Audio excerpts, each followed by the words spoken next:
So far on my channel here, I've done Gunpla reviews and I've done Player Kai reviews. Reviews for things that I really love. But I figured it's time to change things up a bit. I want to do something different here. And for the fact that it was my birthday, I figured, why not do this? So, here we go. Kotobukiya's Evangelion, EVA Unit-01.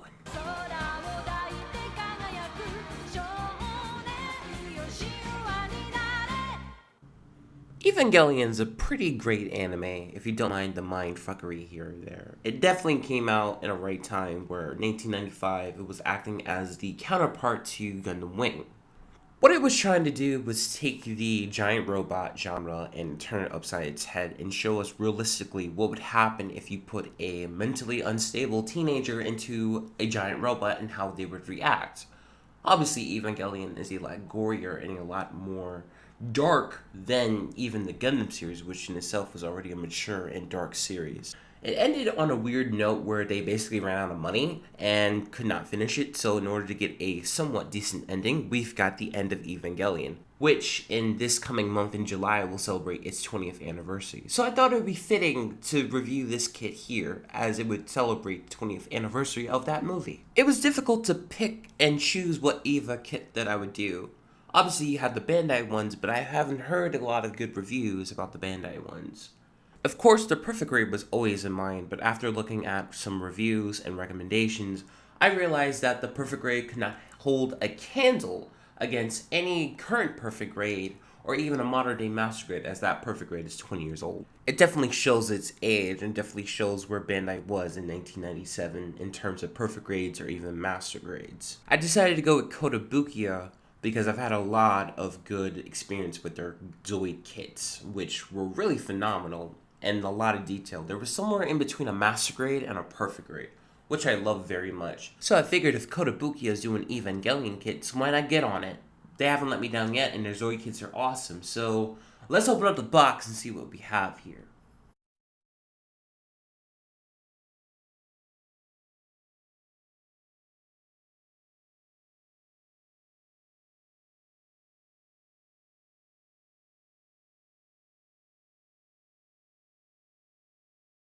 Opening up the box, and you can definitely tell that a Kotobukiya build is very similar to a Gunpla build. A lot of the runners are set up the same way, although they're a bit smaller than the traditional Gundam builds. One thing I picked up was that the black parts here have a matte finish, so it'll definitely look nice coming out of the box. Also, there's a couple of pre-painted parts already given to you by Kotobukiya, such as the eyes and the chin part of EVA Unit-01. The parts are broken down easily so that you can definitely tell that there's a lot of color separation on this kit. And another detail that I like here is that the polycaps are more the heavier, darker side that you usually see on perfect grades, which means that the kit will definitely be steady as posing it. It's definitely shaping out to be a pretty good build from what I'm looking at. One extra detail is that they come with pre-posable hands for different ones, so you're not building the hands like you would in a Gundam kit. And opening up the manual, and that in the front page, you'll get to see cells from the original anime, as well as our favorite pilot, Shinji Ikari, and also posing that you can do for your own kit. So it's looking up to be a good build. Let's see what it looks like all together.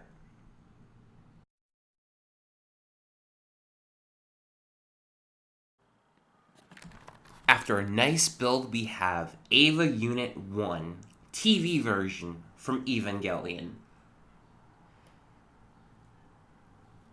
Definitely one of the more nicer builds that I've had. Everything is looked together, everything fits together.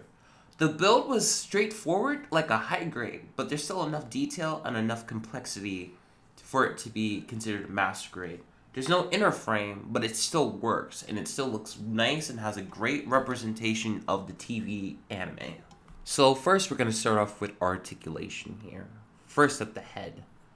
The head can go 360 degrees since it's on a ball joint. It also can go up and down due to a neck joint.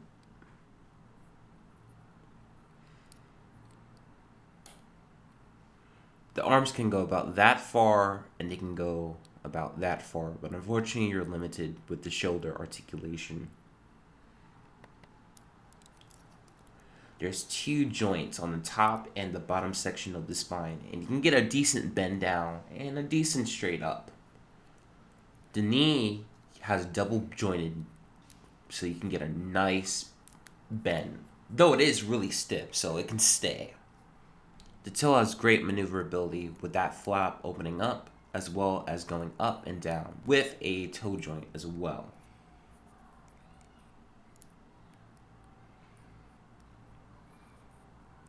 Overall, I'll say this is a decent moving kit. You can do pretty much anything you can get, as long as you don't count on the shoulders.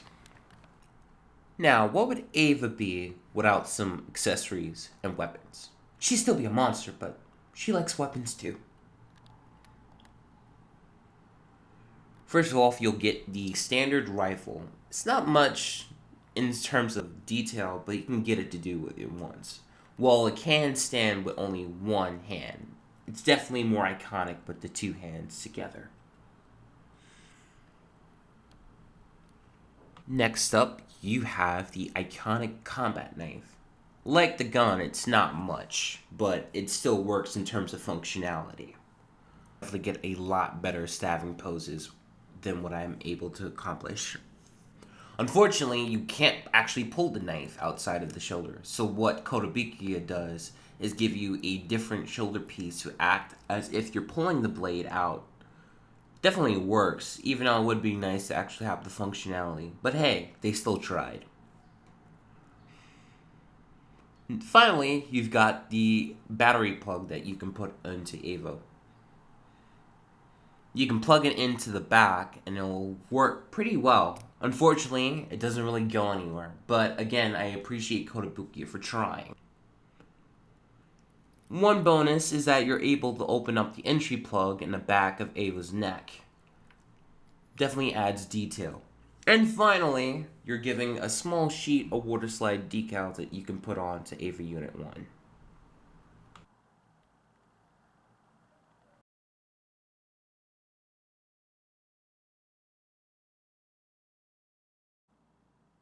What can I say? This is definitely a great representation of EVA Unit-01. It's one of the better kits that I've seen out of EVA. Definitely an improvement over the original Perfect Raid from Bandai or any of their high grade S EVA unit kits. However, it's not perfect either. There are some color applications missing, mainly the yellow on the knees and the hands. They give you pre-painted parts, so I would think, at least for the hands, they should have been able to paint it onto the hands as well.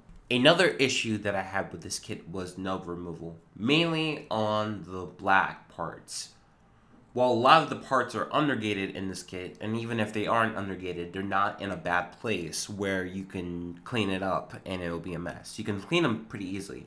However, the black parts were a bit of a difficulty. Due to the matte finish, you couldn't clean up marks without leaving a bit of a stain, or it was a difficulty to clean them up. So that was a little bit of a hindrance for me. Another gripe is that while the kit looks great, the accessories and weapons were lackluster. None of them had color outside of the plain gray, and that was a bit disappointing, as I'm used to kits having details both in accessories and in the kit. I figured that Kotobukiya just focused on EVA Unit-01 to make sure that had the most detail. So they really encourage you to paint here, unfortunately. Regardless, I still give EVA Unit-01 a go and get it, because it's the best representation of the TV version of Unit-01 that we have. Definitely beats out Bandai, whether it's the old school kits, new kits, and even the Perfect Raid. Whether you're a fan of old school EVA or the Rebuild series, Kotobukiya is the place to go for your EVA unit kits. Sorry, I love Bandai, but this is definitely one where they got beat. Otherwise, this is 101 R. Smith, and I will see you later. Peace!